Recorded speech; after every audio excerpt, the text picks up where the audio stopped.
Praise the lord. మరి ఒక ఉదయం మనం ఈ విధంగా కలుసుకోవడానికి దేవుడు మనకు అనుగ్రహించిన మహోన్నతమైన కృపను బట్టి దేవాతి దేవునికి కృతజ్ఞతాస్తుతులు చెల్లిస్తున్నాను. డైలీ బ్రెడ్ అనే ఈ శీర్షికను వీక్షిస్తున్న ప్రతి ఒక్కరికి యేసుక్రీస్తు ప్రభువారి పేరిట శుభాలు తెలియపరుస్తున్నాను. ఈరోజు కీర్తనల గ్రంథం 10వ అధ్యాయం 14వ వచనాన్ని చదువుదాం. నిరాధారులు తమ్మును నీకు అప్పగించుకుందురు అని కీర్తనాకారుడు రాయడం మనం చూస్తాం.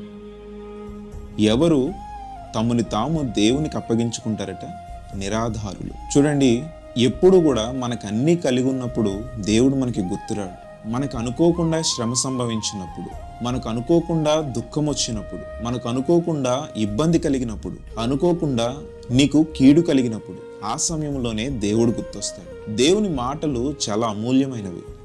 అవి మనం పరిశీలించి చదవాలి. ఈ రోజుల్లో మనం చూడండి, ఏదైనా మనకి ఇబ్బంది కలిగినప్పుడు, దుఃఖము కలిగినప్పుడు, లేదంటే శ్రమ సంభవించినప్పుడు మొదటిగా దేవుని మీద ఆధారపడడం మానేసి మన సొంత నిర్ణయాల మీద ఆధారపడుతూ ఉంటాం, లేదంటే బయటి వ్యక్తుల మీద ఆధారపడుతూ ఉంటాం. మనకు కలిగిన దుఃఖాన్ని ముందుగా దేవుని ఎదుట పెట్టడం మాని మన పక్కవారితో పంచుకుంటూ ఉంటాం. ఇప్పుడు పక్కవారికి చెప్పడం వల్ల మన దుఃఖం పోతుందా? నీ సొంత ప్రయత్నాల వల్ల నీకు వచ్చిన శ్రమ పోతుందా? చివరికి అన్ని ప్రయత్నాలు అయిపోగా దేవుని దగ్గరకు వచ్చి, దేవా నీవే సహాయం చేయాలి, నీవే కృప చూపించాలని దేవుణ్ణి అడిగి నా జీవితాన్ని నీకు అప్పగించుకుంటున్నానని ప్రార్థనలో మనం మాట్లాడుతూ ఉంటాం. ఇక్కడ కీర్తనకారుడు కూడా అదే అంటున్నాడు, నిరాధారులే దేవునికి తమను తాను అప్పగించుకుంటారు అని. మనం నిస్సహాయ స్థితిలో ఉన్నప్పుడు, ఆలస్యం అవుతుందని సొంత నిర్ణయాలు తీసుకున్నప్పుడు, ఏదైతే నువ్వు సొంత నిర్ణయాలు తీసుకుని ఇది అయిపోతుందని దేవుని సహాయం కోరకుండా నువ్వు ఏ పనులైతే ప్రారంభిస్తున్నావో,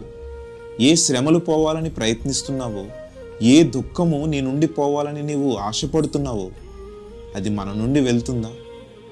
వెళ్ళదు. ఎందుకంటే మనము దేవుని సహాయము కోరలేదు. దేవుడు కూడా చూస్తూ ఉంటాడు కదండి, వీరు నా దగ్గరకు వచ్చి నా సహాయాన్ని కోరతారేమో అని.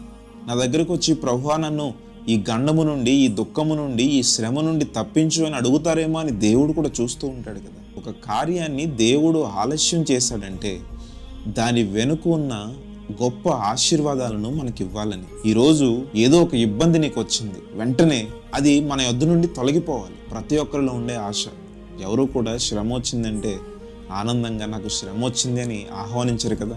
అది ఏ విధంగా మన నుండి పోవాలో అనేకమైన ప్రయత్నాలు చేస్తూ ఉంటాం. ఈరోజు ఈ వాక్యం ద్వారా నేను మీకు ఏం చెప్పాలని అనుకుంటున్నానంటే, మనకి ఏది సంభవించినా, దుఃఖము కావచ్చు, ఆనందము కావచ్చు, శ్రమ కావచ్చు, ఆర్థిక ఇబ్బందులు కావచ్చు, అది నీ దగ్గరకు వచ్చిన మరుక్షణం నీవు దేవుని పాదాల చెంత పడితే దేవుడు ఖచ్చితంగా దాని నుండి నిన్ను తప్పిస్తాడు. అది నీ మీదకు రాకుండా వాటిని తొలగిస్తాడు. కానీ ప్రస్తుత రోజుల్లో మనం దేవుని మీద ఆధారపడకుండా మనం మన సొంత ప్రయత్నాల మీద, మన పక్కన వారి మీద, మన తోటి మనుష్యుల మీద మనం ఆధారపడి దేవుణ్ణి దూరం చేసుకుంటున్నాం. చివరికి అన్ని ప్రయత్నాలు అయిన తర్వాత లాస్ట్ ఆప్షన్ ఎవరికి ఇస్తున్నాం? దేవునికి ఇస్తున్నాం. దేవునికి ఇవ్వాల్సిన స్థానం ఏంటి? మొదటి స్థానం.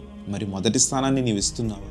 నా ప్రార్థన వినట్లేదు, నా మొర ఆలకించట్లేదు, దేవుడు నా సమస్యలను ఆలస్యం చేస్తున్నాడని నీకు నువ్వు అనుకుంటున్నా, నీ పక్కవారికి చెప్తున్నా, నీవు దేవుణ్ణి విశ్వసించినట్లు ఎక్కడ కనబడుతుంది చెప్పండి? ఒక్కసారి దేవుని యందు విశ్వాసం నుంచి నువ్వు మాట్లాడితే, దీన్నంతటినీ నా దేవుని చేతికి అప్పగించాను, నేను ఎవరికి భయపడాలని ఆ ధైర్యాన్ని నీవు కలిగి ఉండాలి. అన్ని ప్రయత్నాలు చేసిన తర్వాత దేవుని వద్దకు రావడం కాదండి.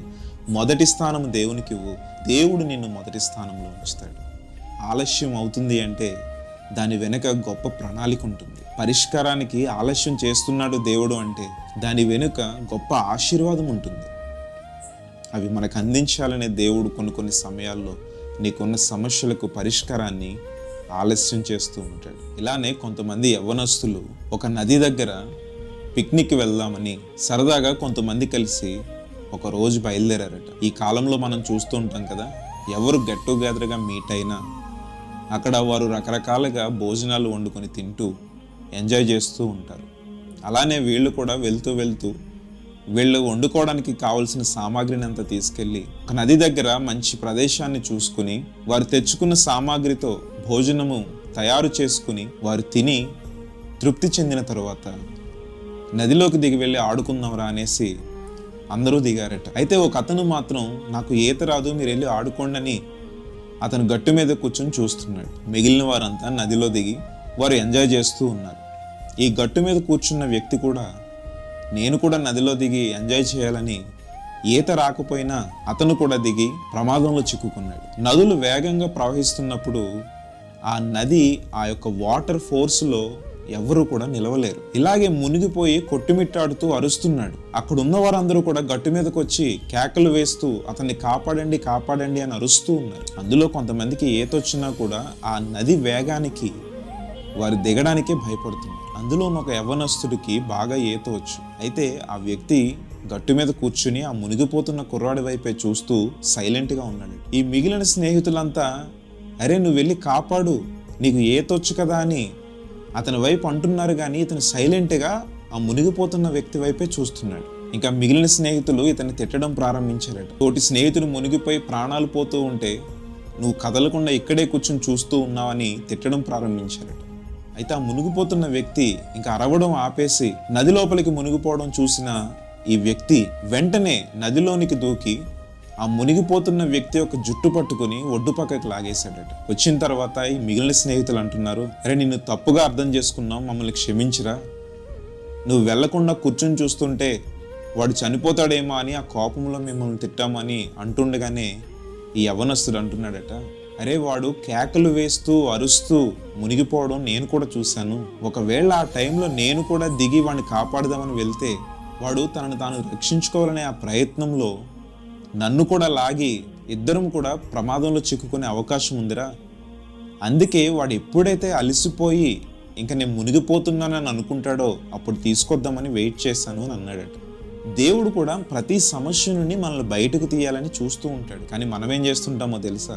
దేవుడు మన సమస్యల నుండి మనల్ని బయటకు తీసే లోపే మనమే వేలు పెట్టి ఆ సమస్యను పెద్దది చేసుకుంటూ ఉంటాం. చివరికి అది నీ వల్ల కాక మరలా దేవుని సన్నిధికి వచ్చి, అయ్యా నేను ఇంకా ఏమీ చేయలేను, నా చేతుల్లో ఏమీ లేదు, నీవే సహాయం చేయాలి, నీ కృప ద్వారానే కాపాడాలని మరలా దేవుని సన్నిధికి వచ్చి మొరపెడుతూ ఉంటాం.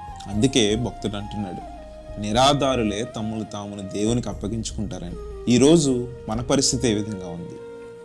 సమస్య వచ్చినప్పుడు, ఇబ్బంది వచ్చినప్పుడు, సాతాను పెట్టే శోధన ఎదురుగా ఉన్నప్పుడు, మన మీదకి సాతాను ఆ శోధనను ప్రయోగించినప్పుడు మొదటిగా నీవు దేవునికి చెప్తున్నావు, లేక అన్ని ప్రయత్నాలు చేసి సమస్య పెద్దదైన తర్వాత దేవుని సన్నిధిలోకి వచ్చి అడుగుతున్నావు? కాబట్టి ప్రతి ఒక్కరూ మన యొక్క హృదయాలను పరిశీలన చేసుకుని దేవునికి మొదటి స్థానం ఇవ్వగలిగితే దేవుడు మనల్ని ఆశీర్వదిస్తాడు. అట్టి కృప దేవుడు మనకి దయచేయను.